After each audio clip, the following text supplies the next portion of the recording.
Hello friends, this is SP Singh and welcome to smarter everyday. तो प्यारे दोस्तों, जैसा कि आपको इन्फॉर्मेशन भी है कि आपका जो सीटेट एग्जाम है ऑलमोस्ट जुलाई में होने के चांसेस हैं। वहीं पे आपका यूपी टेट भी नोटिफिकेशन बहुत जल्दी आपको देखने को मिलने वाला है। तो इसको ध्यान में रखते हुए, यूपी टेट सी टेट को ध्यान में रखते हुए क्लासेस आपकी शुरू हो गई हैं, जिसमें पहली क्लास जिसमें मनोविज्ञान का हमने उत्पत्ति, उसका इतिहास पढ़ाया था। उसके बाद आपकी जो विकास की अवस्थाएं हैं, जिसमें शैशवावस्था क्लास हो चुकी है, और आज हम इस क्लास में डिस्कस करेंगे बाल्यावस्था को। ठीक है, सभी शिक्षक भर्ती के लिए बहुत ही महत्वपूर्ण क्लास आपके लिए होने वाली है चाइल्डहुड, क्योंकि इसमें हम बहुत डीप में समझेंगे। ठीक है, एग्जाम टाइम तो चलो वन लीनियर भी कर लेंगे और बहुत सारे ऑब्जेक्टिव क्वेश्चंस भी करेंगे, लेकिन इस क्लास में बहुत डीप में हम समझने वाले हैं। देखिएगा कितना डीप आपको समझाएंगे, बहुत ही अच्छे तरीके से इसको समझते हुए चलेंगे। बाल्यावस्था क्या है, ठीक है, और इसको क्या क्या नाम दिए गए हैं इस तरीके से, और बाल्यावस्था से संबंधित जो परिभाषाएं होती हैं, जो मोस्टली आपसे एग्जाम में पूछ लेता है कि ये परिभाषा किसकी है, ऐसा किसने कहा है, स्टेटमेंट किसका है, उनको समझते हुए चलेंगे। बाल्यावस्था की जो विशेषताएं होती हैं वो हम एक लाइन में भी बता सकते हैं, लेकिन यहाँ पे जहां से क्वेश्चन बनता है वो पॉइंट्स हमने डाले हैं और उसको थोड़ा सा 4 लाइन में समझाने की कोशिश भी हमने की है। ठीक है, पिक्चर्स के माध्यम से आपको समझाएंगे ताकि जो चीजें हैं वो आपके दिमाग में सेट हो जाएं। बाल्यावस्था में शिक्षा का स्वरूप कैसा होना चाहिए, किस तरीके से बालकों को शिक्षा देनी चाहिए, इन सब चीजों को हम लोग डिस्कस करेंगे, जानेंगे, समझेंगे। शारीरिक विकास किस तरीके से होता है, और बाल्यावस्था में मानसिक विकास, जो कि बहुत इंपॉर्टेंट चीज होती है कि किस वर्ष में जाकर के बच्चा क्या क्या सीखने लगता है। लास्ट में समझेंगे कि बाल्यावस्था से संबंधित महत्वपूर्ण कथन क्या क्या हैं, क्या क्या नाम बाल्यावस्था को दिए गए हैं। इस तरीके से क्लास आपकी बहुत इंपॉर्टेंट होने वाली है। तो जो भी स्टूडेंट क्लास में लास्ट तक बना रहता है डेफिनेटली बहुत कुछ सीखने वाला है। चलिए समझते हैं बाल्यावस्था को। अब देखिए, यहाँ पे आप ये पिक्चर देख रहे हैं, ये पिक्चर, अब ये जो बच्चे हैं ये शैशवावस्था से निकल चुके हैं, यानी कि जो शैशवावस्था जो थी हमारी, वो 0 से 5 वर्ष या यूं कहें कि 6 वर्ष तक चलती है। ठीक है, जिसमें अब ये जो बच्चे हैं वो 5 वर्ष से ऊपर आ चुके हैं, क्रॉस कर चुके हैं। अब इनकी उम्र शैशवावस्था की नहीं रही, ये बालक कहां पे आ गए हैं, बाल्यावस्था में आ गए हैं। बाल्यावस्था के ये बालक हैं। ठीक है, ऐसी क्वालिटीज, ऐसा ग्रुप और ऐसा ये सब बाल्यावस्था में ही देखने को बच्चों के अंदर मिलता है। चलिए अब इनको और डीप समझते हैं। देखिए, शैशवावस्था के बाद बाल्यावस्था का आरंभ होता है। ठीक है, पहली अवस्था शैशवावस्था, उसके बाद बाल्यावस्था का आरंभ होता है। शैशवावस्था हमारी 5 ईयर पे एंड हो जाती है, 6 ईयर से हमारी बाल्यावस्था शुरू हो जाती है।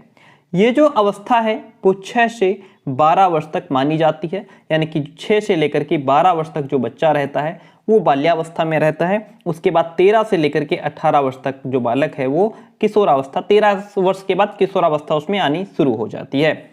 मानव विकास की ये दूसरी अवस्था है जिसको हम बाल्यावस्था कहते हैं। अगर ये दूसरी है तो पहली कौन है, शैशवावस्था जो आपकी है ये पहली अवस्था है। ठीक है, और जो बाल्यावस्था है, इस अवस्था को जीवन का अनोखा काल भी कहा गया है। कैसा काल कहा गया है, जीवन का अनोखा काल, क्योंकि यही सब चीजें यहाँ पे होती हैं। ये किशोरावस्था में बच्चा ऑलमोस्ट ऐसा नहीं करता है ना, थोड़ा समझदार हो जाता है, लेकिन ये बहुत ही अनोखा काल है बाल्यावस्था। ठीक है, तो अनोखा काल किसको कहा गया है, बाल्यावस्था को। देखिए एक एक पॉइंट को समझते हुए चलिए। शैशवावस्था के बाद बालक बाल्यावस्था में प्रवेश करता है। शैशवावस्था के बाद बालक कहां प्रवेश करता है, बाल्यावस्था में। शैशव काल में बालक अपने चारों ओर की परिस्थितियों से अपरिचित होता है, उसको नॉलेज नहीं है, ज्ञान नहीं है, चीजों के बारे में जानता नहीं है, अपने एटमॉस्फेयर के बारे में नहीं जानता, समाज के बारे में नहीं जानता है ना, उसके अगल बगल जो गतिविधियां हो रही हैं, किस तरीके के लोग हैं, उनसे वो अपरिचित रहता है, क्योंकि उसका शरीर और उसका जो मस्तिष्क है, जो दिमाग है, वो अविकसित होता है, इतना डेवलप नहीं होता कि वो चीजों को समझ पाए। बाल्यावस्था में प्रवेश करते करते उसका पर्याप्त विकास ऑलमोस्ट हो चुका होता है। जब बालक 5 से जब 6 वर्ष में प्रवेश कर रहा होता है, बाल्यावस्था में पहुंच रहा होता है, तो लगभग उसका पर्याप्त विकास हो चुका होता है। वो अब अपने पड़ोसियों को, अपने जो रिश्तेदार हैं उनको जानने लगता है, अपने एटमॉस्फेयर को समझने लगता है, और वो अपने वातावरण से परिचित होने लगता है। इस अवस्था में जिस व्यक्तिक और सामाजिक व्यवहार को तथा शिक्षा से संबंधित बातों को सीखना आरंभ करता है, वह उसके भावी जीवन की आधारशिला होती हैं। यानी कि यहाँ पे बच्चा जिस प्रकार के व्यक्ति के साथ में रहेगा, जैसा उसका समाज होगा, जो भी उसको शिक्षा से संबंधित बातें सिखाई जाएंगी, वो सब बच्चे के अंदर स्टोर होंगी और फिर जो है बालक उसी के बेस पे आगे बढ़ेगा और जो उसका आने वाला भविष्य है, जो आने वाला उसका कल है, वो इसी पर डिपेंड करता है कि प्रेजेंट टाइम में बाल्यावस्था में बालक क्या सीख रहा है, कैसे लोगों के साथ रह रहा है, उसका समाज कैसा है, एटमॉस्फेयर कैसा है। क्योंकि अगर बालक यहाँ पे चोर के साथ रहने लग जाए, चोर का मतलब अगर उसका साथी चोर है, अगर यहाँ पे साथी अगर चोर है बाल्यावस्था में, तो वो क्या चुराएगा? जाहिर सी बात है, वो क्लास में पेंसिल चुरा सकता है, क्लास में वो पेन चुरा सकता है, किसी के 2-4 रुपए चुरा सकता है। तो यहाँ पे जब उसका साथी ऐसा कर रहा है और बालक को कोई समझाने वाला नहीं मिला, तो अपने साथी की तरह वो भी व्यवहार करने लगेगा, वो भी चोरी करने लगेगा और एक दिन बुरा व्यक्ति बन जाएगा। तो वही, और जैसा उसका समाज होगा वो वैसा बनेगा। इसीलिए बाल्यावस्था को भावी जीवन की आधारशिला कहा है। यहाँ पे हम बच्चे को जिस तरीके की चीजें सिखाएंगे, जैसा उसके साथ व्यवहार होगा, बच्चा वैसा ही बन जाएगा। ठीक है, इस अवस्था में बालक के जीवन में स्थायित्व आने लगता है, यानी कि अब चीजें उसके अंदर स्टोर होने लगती हैं, वो समझदार होने लगता है और आगे आने वाले जीवन की वो तैयारी भी यहां से करना शुरू कर देता है। जैसा कि हरलॉक के शब्दों में कहा गया है, उत्तर बाल्यावस्था 6 वर्ष की आयु से लेकर के यौनारंभ होने तक, यानी कि 11 और 12 वर्षों के बीच होती है, ऐसा हरलॉक कहते हैं। ये स्टेटमेंट हरलॉक का है, ध्यान रखिएगा, इनको आप लिख सकते हैं। देखिएगा, शिक्षा आरंभ करने के लिए यह आयु सबसे अधिक उपयुक्त मानी जाती है, सबसे ज्यादा, यानी कि बेस्ट एज मानी जाती है फॉर स्टडी, फॉर एजुकेशन। यह आयु, बालक भाई 6 साल का हो रहा है, अब भी आप इसको स्कूल नहीं भेजेंगे तो कब भेजेंगे, है ना? तो ये शिक्षा के लिए बहुत इंपॉर्टेंट एज होती है, इसलिए इसे प्रारंभिक विद्यालय की आयु भी कहते हैं। ठीक है, मान लीजिए बालक 5 साल में तो स्कूल जाने लगता है, इसलिए प्रारंभिक विद्यालय की आयु होती है। और यहाँ पे बच्चा LKG, UKG, NC ये सब क्लासेस क्लियर कर रहा होता है, 1 2 3 4 5। इस काल में सामाजिक संबंध स्थापित करने की भावना बालक बालिकाओं में प्रबल दिखाई देती है। वो दोस्ती खूब बनाते हैं, गर्ल्स अपनी सहेली खूब बनाती हैं, है ना? अब तो सहेली वाला जमाना ही चला गया, अब तो फ्रेंड हो गए एक दूसरे के सब, है ना? सहेली पहले हुआ करते थे। चलो, तो यहाँ पे बालक बालिकाओं में क्या है कि सामाजिक संबंध स्थापित करने की भावना प्रबल होती है। वे अपने अलग अलग समूह बनाते हैं, गर्ल्स का समूह अलग होता है, बॉयज का समूह अलग होता है। इसलिए मनोवैज्ञानिकों ने इस अवस्था को समूह की आयु, यानी कि गैंग एज भी कहा है। क्वेश्चन आपको पूछेगा, गैंग एज, समूह की आयु किस अवस्था को कहा गया है? तो समूह की आयु बाल्यावस्था को कहा गया है। कुछ लोगों ने इसे, किसे? बाल्यावस्था को चुस्ती की आयु, यानी कि स्मार्ट एज भी कहा है। कैसी एज है ये? स्मार्ट एज है। क्यों? क्योंकि इस समय बालक में बहुत स्फूर्ति दिखाई देती है, बालक एकदम कतई तत्पर तैयार रहता है ना? उसके अंदर एक नई उमंग, नया जोश, नई क्रांति, नई शक्ति होती है, तो बच्चा हर समय एक्टिव रहता है ना? चूंकि इस अवस्था में बालक खेल कूद एवं भाग दौड़ में लगे रहने के कारण क्या होता है? बच्चा गंदा हो जाता है, लापरवाह हो जाता है, उसे अपने कपड़ों की सुध नहीं रहती, गंदे हो गए, मैं गंदा हो गया, शकल अच्छी नहीं लग रही, कोई दिक्कत नहीं, खेलने से मतलब है। इसे गंदी आयु, डर्टी एज नाम भी दिया गया है। क्वेश्चन पूछेगा, गंदी आयु किस अवस्था को कहा गया है? गंदी आयु बाल्यावस्था को कहा गया है। बाल्यावस्था से संबंधित कुछ परिभाषाएं हैं जो अक्सर पूछ लेता है, उनकी हम बात करेंगे।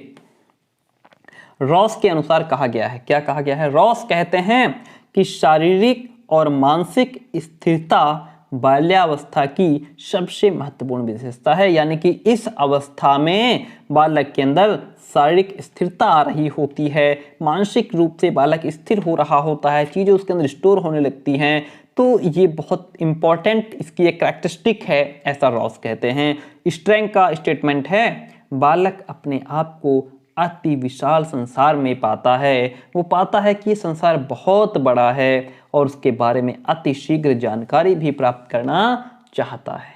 ब्लेयर, जोन्स और सिम्पसन का स्टेटमेंट है कि शैक्षिक दृष्टिकोण से जीवन चक्र में बाल्यावस्था से अधिक कोई महत्वपूर्ण अवस्था नहीं है।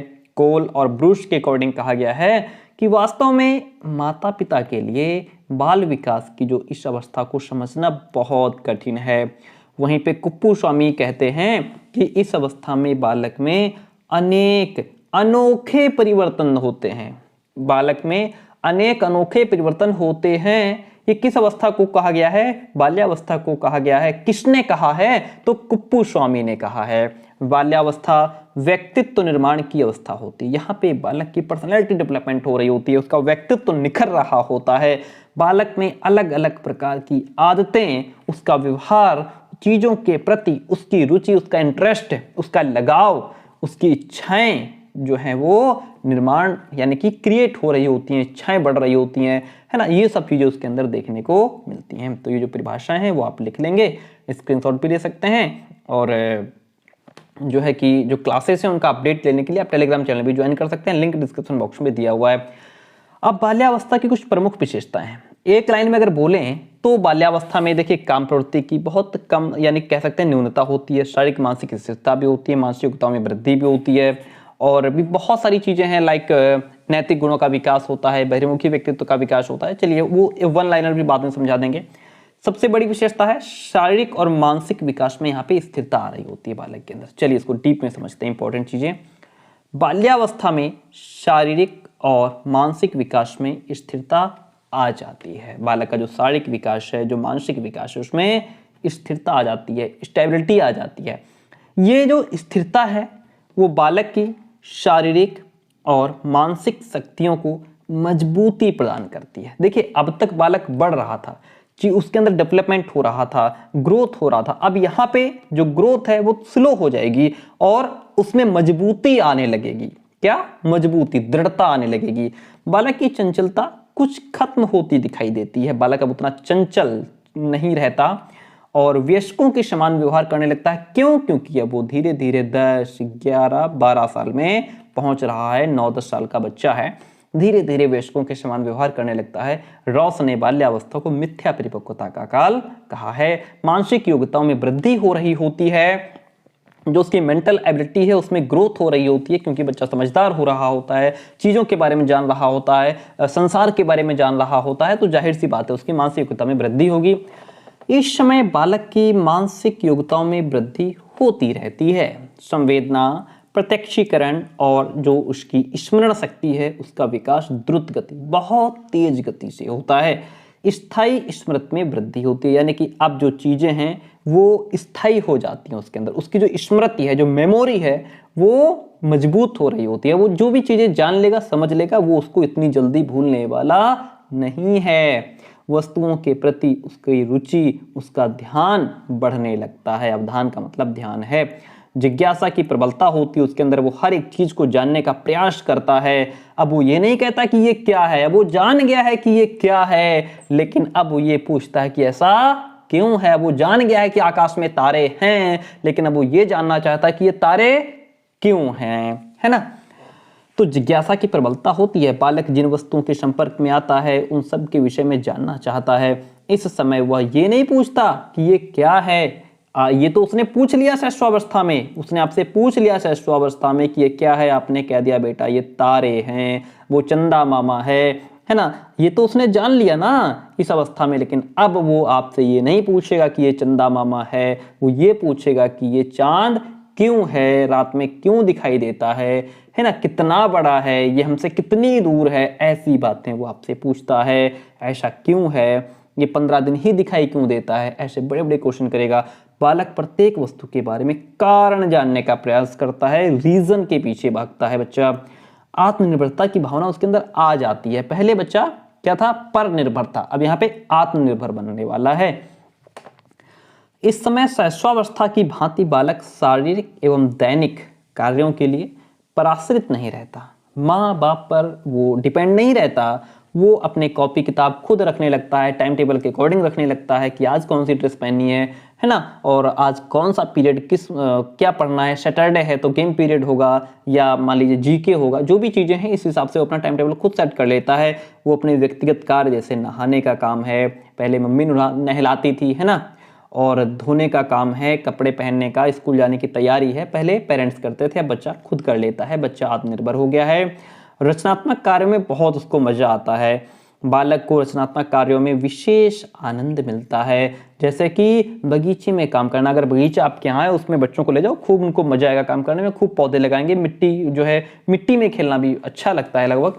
और लकड़ी की चीज़ें हैं, जैसे आप यहाँ पे देख पा रहे हैं लकड़ी की चीज़ें हैं, है ना, खिलौने हैं लकड़ी के यहाँ पे, और कागज़ है, या जैसे कागज़ की चीज़ें बच्चों के पास हैं, या अन्य किसी वस्तु से कुछ बनाना भी बच्चों को अच्छा लगता है। बालिका भी घर में कोई ना कोई काम करना चाहती हैं, जैसे सिलाई है, बुनाई है, कढ़ाई है, हालांकि अच्छा नहीं कर पाएंगी लेकिन उनके अंदर क्यूरियोसिटी है, वो करना चाहती हैं, भले उल्टा सीधा करें लेकिन उनको करने में मजा आता है।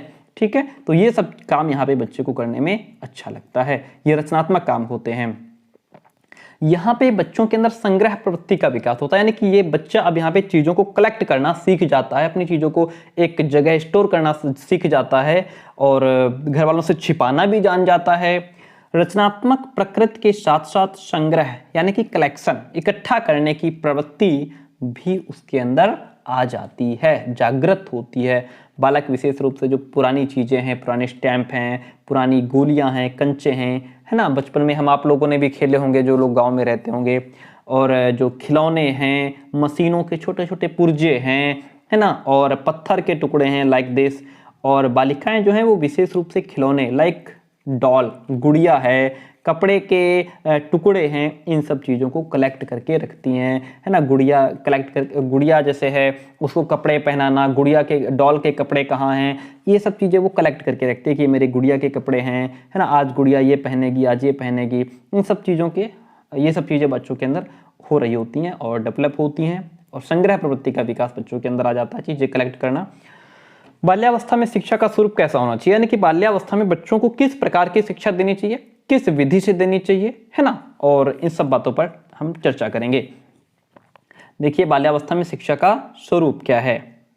बाल्यकाल में बालक के जीवन की आधारशिला है। बाल्यकाल जो है, बाल्यावस्था है, वो बालक के जीवन की आधारशिला है, यानी कि उसकी जो पूरी बिल्डिंग जो खड़ी होगी उसके जीवन की, उसकी नींव यही है। अतः ये आवश्यक है कि बालक के विकास के सभी पक्षों की विशेषताओं को ध्यान में रखते हुए शिक्षा का स्वरूप निर्धारित किया जाए। बालक के सभी पक्ष, उसका इंटरेस्ट किस में है, वो किस सब्जेक्ट में अच्छा है, और वो क्या बनना चाहता है, क्या करना चाहता है लाइफ में, तो किस चीज़ की तरफ वो ज़्यादा ध्यान देता है, इन सब चीज़ों को ध्यान में रख करके ही उसको शिक्षा दी जानी चाहिए। ठीक है, क्या बच्चा मैथ्स में बहुत अच्छा है तो उसको मैथ्स के प्रति जो है उसका शिक्षा का स्वरूप ऐसा होना चाहिए कि उसको मैथ्स की तरफ ज़्यादा ध्यान दिया जाए। अगर बच्चा मान लीजिए पढ़ाई में नहीं है अच्छा, क्रिकेट खेलने में बहुत अच्छा है, तो आपको चाहिए कि आप उस पर पढ़ाई का दबाव बहुत ज़्यादा ना बना करके क्रिकेट जो है, यानी कि जो भी गेम बच्चा खेलना चाहता है उस तरीके की शिक्षा उसको दी जाए। शिक्षा और विकास का घनिष्ठ संबंध रहा है। बालक की शिक्षा का उत्तरदायित्व माता पिता, शिक्षक और समाज पर है ना। अतः उसकी शिक्षा के स्वरूप का निर्धारित, उसका शिक्षा का स्वरूप कैसा होगा, उसकी शिक्षा कैसी होगी, इसको निर्धारित करते समय कुछ बातें आपको ध्यान में रखनी होंगी। एक तो सबसे बड़ी बात यह है कि आप उसके शारीरिक विकास पर ध्यान देंगे। कहा गया है कि स्वस्थ शरीर में स्वस्थ मन का विकास होता है। अगर बच्चे का शरीर स्वस्थ होगा तो जाहिर सी बात है उसका मस्तिष्क अच्छे तरीके से काम कर पाएगा। इस पॉइंट ऑफ व्यू से या इस दृष्टिकोण से बालक के शारीरिक विकास पर उचित ध्यान देना आवश्यक है। उन्हें स्वस्थ रखने के लिए हम पौष्टिक भोजन दे सकते हैं, खेलकूद का अवसर दे सकते हैं। विद्यालय में जो शारीरिक एक्टिविटीज़ हैं, फिजिकल एक्टिविटीज़ हैं, जो खेलकूद है, व्यायाम को प्रमुख स्थान दिया जा सकता है। और खेल तथा क्रिया के द्वारा बच्चे को शिक्षा दी जाए। बच्चों को ऐसी शिक्षा दी जाए जो बच्चा खेल खेल में सीख पाए। ठीक है, लर्निंग बाय डूइंग भी यहाँ पे बच्चों को हम उसको फोकस कर सकते हैं। बाल्यावस्था में बालक की सहज प्रवृत्तियां लाइक खेल तथा क्रियाशीलता है। ओके, खेल और क्रिया द्वारा बालक बहुत सरलता से, यानी कि खेल के माध्यम से क्रिया करके है ना, सरलता से सीख सकता है, सहजता से सीख सकता है, उत्साह से सीख सकता है, प्रसन्नता से नई नई बातों को बालक यहाँ पे सीख सकता है। खेल के द्वारा किया जाने वाला कार्य बालक के शारीरिक, मानसिक और सामाजिक विकास में सहायता देता है। खेल के माध्यम से जो भी काम करता है बच्चा बालक, उससे उसके अंदर सामाजिकता का विकास होता है, उसका मेंटल डेवलपमेंट होता है, फिजिकल डेवलपमेंट होता है। अतः बालक की शिक्षा स्वरूप ऐसा होना चाहिए कि वे स्वाभाविक क्रियाशीलता तथा खेल द्वारा नए ज्ञान को वो अर्जन कर सकें, प्राप्त कर सकें। भाषा विकास, बच्चे के लैंग्वेज डेवलपमेंट पर भी बहुत ध्यान देना चाहिए। बालक के भाषा ज्ञान पर आरंभ से ही यानी शुरुआती दौर से ही ध्यान देना चाहिए कि बालक की जो भाषा है वो अच्छे तरीके से डेवलप हो सके। इसके लिए उनसे उचित विषयों पर वार्तालाप करें। कोई ऐसा टॉपिक चुनें जिससे बालक का ज्ञान भी बढ़े, ज्ञान वृद्धि हो सके, है ना, ज्ञान वर्धन हो सके और उसकी लैंग्वेज भी डेवलप हो सके, बच्चा कुछ सीख भी सके। हमें ऐसा ऑब्जेक्ट चुनना चाहिए, ऐसा विषय, ऐसा सब्जेक्ट चुनना चाहिए। जैसे हम बच्चे को कहानियाँ सुना सकते हैं, बच्चे से कहानी सुन भी सकते हैं। बाल पत्रिकाएं हो गई, वो हम पढ़ने के लिए बच्चे को दे सकते हैं। जो स्कूल में ग्रुप डिस्कशन होता है, वाद विवाद होता है, उससे भी बच्चे का अच्छा लैंग्वेज डेवलपमेंट होता है, तो उसमें बच्चे को कहें कि वो पार्टिसिपेट करे। भाषण प्रतियोगिता है, उसमें पार्टिसिपेट करे। कहानी की प्रतियोगिता है, उसमें पार्टिसिपेट करना चाहिए। कविता पाठ हो, इन सब चीज़ों में बालक को पार्टिसिपेट करने के लिए उत्साहित करना चाहिए। बालक की शिक्षा का जो पाठ्यक्रम हो वो रोचक होना चाहिए।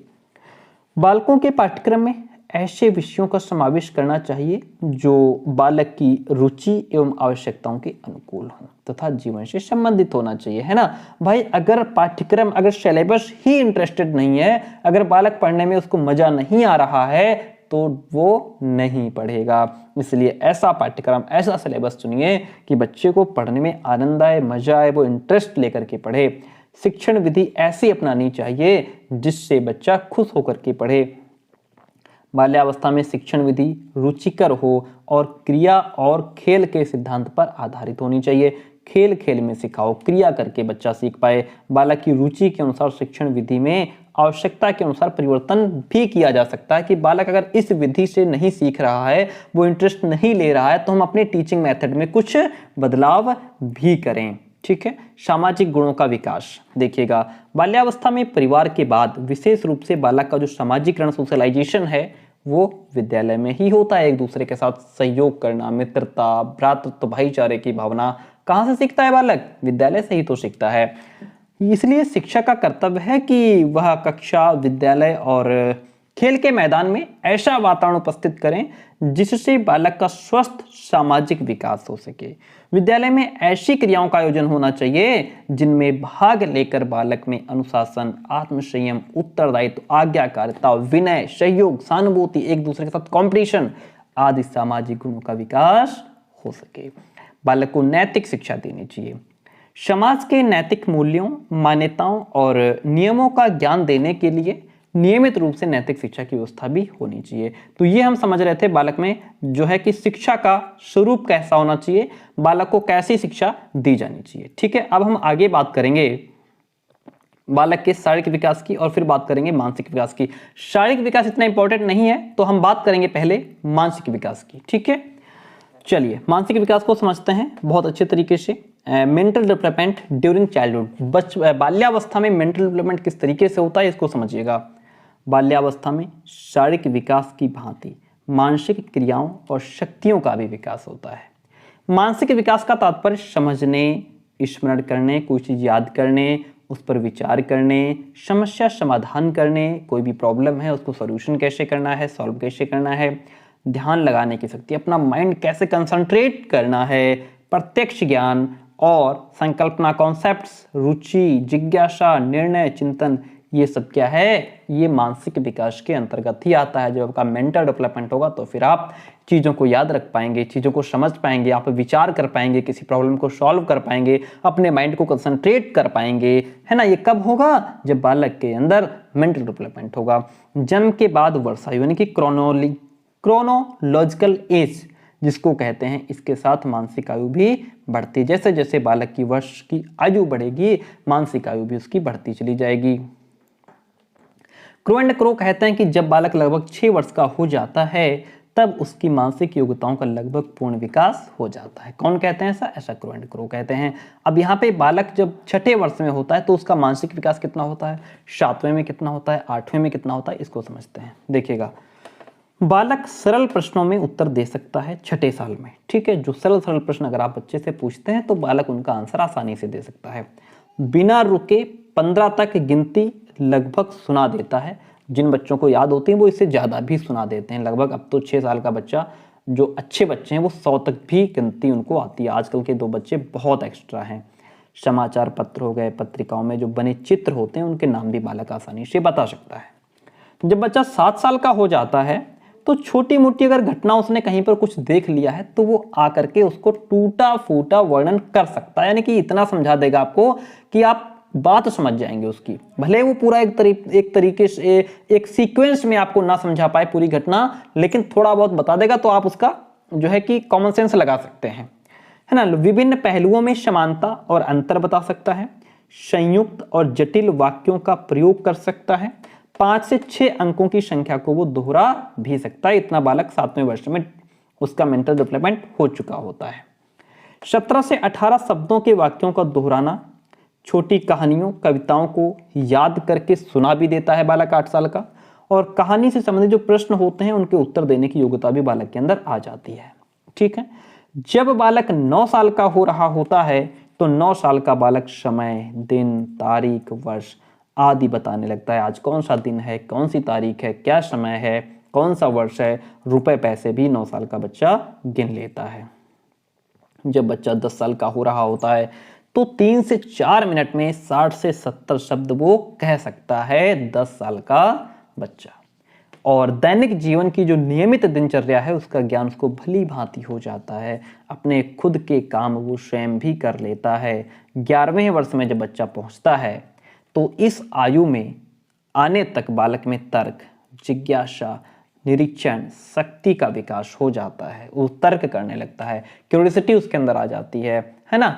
वो प्रत्यक्ष ज्ञान और निरीक्षण के द्वारा वस्तुओं का ज्ञान प्राप्त करता है। भिन्न भिन्न वस्तुओं में तुलना भी कर लेता है।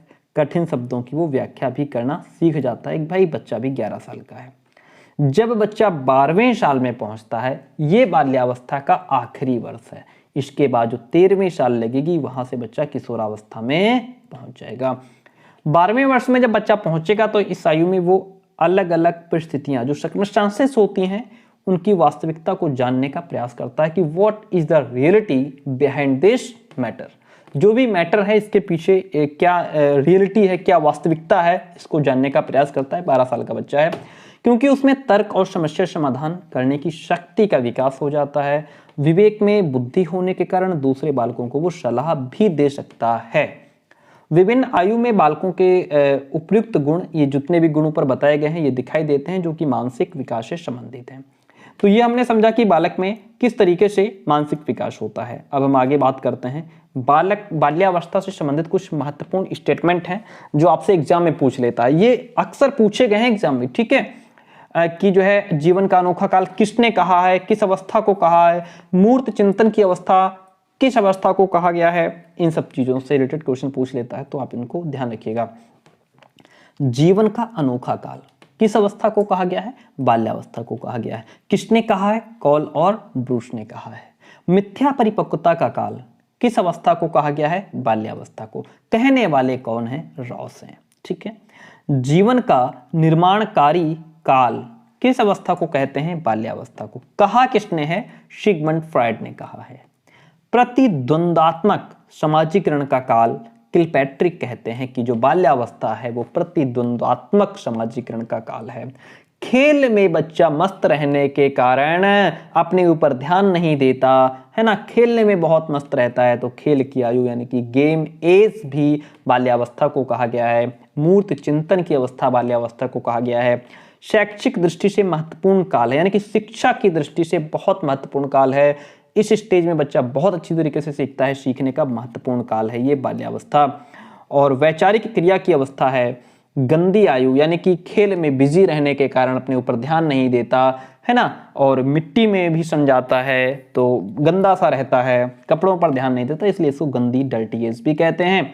विद्यालय की आयु है शैक्षिक आयु ब्लेयर जॉनसन, शैक्षिक आयु है ये, ब्लेयर जॉनसन इसको कहते हैं कि ये शैक्षिक आयु है बाल्यावस्था। विद्यालय की आयु है ये, चुस्ती की अवस्था है, बालक यहाँ पे चुस्त होता है, तंदुरुस्त होता है, एक अलग प्रकार की अलग लेवल की एनर्जी उसके अंदर होती है, बड़ा ही शरारती होता है, इसलिए इसको उत्पाती अवस्था या फिर शरारती अवस्था भी कहा गया है।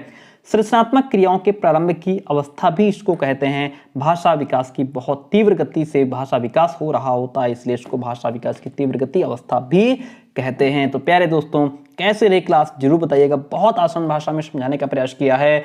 इससे बेहतर और जो नेक्स्ट क्लास हमारी आने वाली है वो होगी हमारी किशोरावस्था की। जो इससे पहले हमने पढ़ाया वो बाल्यावस्था था, बहुत आसान भाषा में समझाया है।